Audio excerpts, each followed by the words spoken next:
যেটা most important হচ্ছে test হলো, সেটা হচ্ছে হোমা আইআর, মানে হোমা ইনসুলিন রেজিস্ট্যান্স।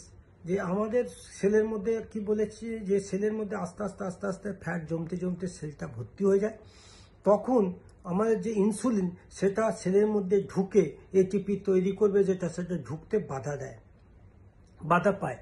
তো এইটাকে বলা হয় ইনসুলিন রেজিস্ট্যান্স। তো এই ইনসুলিন রেজিস্ট্যান্সটা চেক করাটা খুব ইম্পর্টেন্ট। জেনারেলি বিলো 1.5 থাকে লিমিট অনুযায়ী। আপনারা যদি এই হোমা আয়ার টেস্ট করে বুঝেন যে আপনার কোন অবস্থায় আছে, আপনার সেলের মধ্যে ফ্যাটের পরিমাণ কত আছে, ওটা ওভারলোডেড হয়েছে কি না। কারণ এবার যদি আপনার আস্তে আস্তে সেলগুলো ভর্তি হয়ে যায় ওই মানে ফ্যাট দিয়ে, হতে হতে যদি মানে ওভারলোডেড হয়ে যায়, তো তখন আপনার এই যখনই আমরা সুগার জাতীয় খাবারগুলো খাচ্ছি, তো তারপরে সেগুলো হচ্ছে আপনার শরীরের মধ্যে ঢুকছে, এবং তখনই প্যানক্রিয়াস থেকে ইনসুলিন তৈরি হচ্ছে। সেই ইনসুলিনগুলো কি করছে, জোর করে আমাদের ওই সেলের মধ্যে ঢুকিয়ে আর তখন আমাদের এনার্জি দিচ্ছে, কিন্তু আমাদের ফ্যাটটা গলছে না। তো এতে কি হচ্ছে, আমার আস্তে আস্তে আমার ওষুধের পরিমাণ বাড়ছে এবং আমার দুর্বল লাগে। যে কোনো টাইপ 2 ডায়াবেটিস দেখবেন যে তারা নিজে খুব দুর্বল লাগে, এরকম আর কি। তো সেইটা থেকে কি করে বেরোবেন এবং আপনি কত এনার্জেটিক কী করে থাকবেন সেগুলো বলবো। এটা 1 নম্বর টেস্ট। 2 নম্বর হচ্ছে সিআরপি, মানে প্রদাহ, মানে ইনফ্লামেশন। যে আমরা যে যত খারাপ খাবারগুলো খাই, সেই খারাপ খাবারগুলো আমার শরীরের মধ্যে কত প্রদাহ তৈরি করে, ইনফ্লামেশন তৈরি করে, এবং আস্তে আস্তে এগুলো আমাদের আর্টারিগুলোকে আস্তে আস্তে আস্তে আস্তে আস্তে আর্টারিগুলো ব্লক করতে চেষ্টা করে, এবং তাতে হচ্ছে কোলেস্টেরল বাড়ে, সুগারও, প্রেশারও বাড়ে, এগুলো বাড়ে। তো এইটা খুব ইম্পর্টেন্ট। তো আপনি যখন এই লাইফস্টাইল আমি যেগুলো বলবো পরপর আর কি 5টা থেকে 6টা আর কি টাইপ, সেগুলো হচ্ছে যখন জানবেন, সেগুলো করলে আস্তে আস্তে এগুলো সব রিভার্স হবে। আপনার ওই আর্টারি ব্লকেজও রিভার্স হবে, আপনার প্রেশার থাকলে সেটাও কমে যাবে। প্রেশারের উপর আমি আলাদা বলবো। আর সুগার তো আপনার থাকবেই না, সুগার কমে যাবে, আপনি ওষুধ একটা একটা করে ওষুধ ছাড়তে পারবেন। এটা কোনো, আমি যেটা বলছি এটা শুধু লাইফস্টাইল চেঞ্জ, মানে ভালো খাবার খাবো, খারাপগুলো বর্জন করব, কিছুদিনের জন্য বর্জন করব, এবং আপনি নিজে যখন বুঝতে পারবেন আপনার ট্রিটমেন্টটা আপনি ঠিক পথে যাচ্ছেন, ডেফিনেটলি আপনি ডক্টরের সঙ্গে ডিসকাস করবেন যে আমি এই লাইফস্টাইল করে আমি ভালো আছি।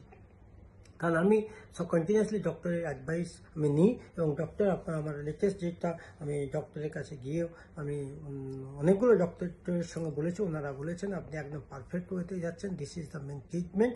কারণ ওষুধ দিয়ে কোনোদিন কম হয় না। ওষুধ যখন খায়, ওষুধ কি করে না চেস্ট আরও বেশি ইনসুলিন তৈরি করতে সাহায্য করে। আর হচ্ছে আপনার এই ওষুধ খেলে এটা হচ্ছে কি আমাদের সুগারটাকে সাপ্রেস করে, মানে দাবিয়ে রাখে আর কি আমাদের শরীরের মধ্যে, এটাই হচ্ছে ওষুধ কাজ করে। কিন্তু আস্তে আস্তে ফ্যাটগুলো গলিয়ে দিয়ে মানে আমাদের সেলের মধ্যে জায়গা বাড়িয়ে দেবে, এইটা করে না। তো এটাই হচ্ছে মানে ওষুধ মানে মেনলি এরকমই কাজ করে।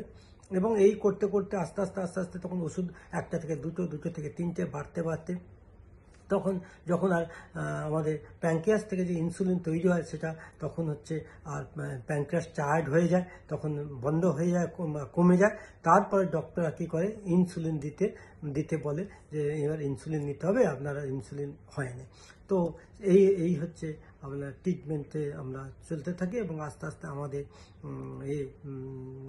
আমাদের অনেক সময় লিভার খারাপ হয়, আমাদের কিডনি খারাপ হয়, এবং এই আমরা মানে পৃথিবী থেকে চলে যাই। মানে আমাদের অনেকে চলে গেছে, আমার পরিচিত বেশ কিছু আর কি এই ঘটনা ঘটেছে। তো এরপরে আমি কন্টিনিউয়াসলি স্টাডি করছি, আমার স্টাডিটা এরই উপরে যে কী করে আমি এগুলোকে